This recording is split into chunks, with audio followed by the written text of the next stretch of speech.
Welcome to Pindar Poetry. We hope you learned something new. You're ready with permissions. Ensure you have global admin or user administrator rights. Open the Azure portal, navigate to Azure Active Directory, and select groups from the left menu. Once there, choose plus new group to start creating. Make sure to pick the group type, security or Microsoft 365, based on access needs. Name the group clearly and add a concise description so others know purpose.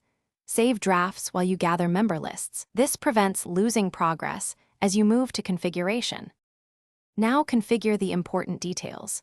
Select membership type, assigned for manual add, dynamic user or device for rule-based automatic membership. Dynamic saves admin time. Add at least one owner to manage the group and then add initial members. Use bulk add or CSV import when handling large lists.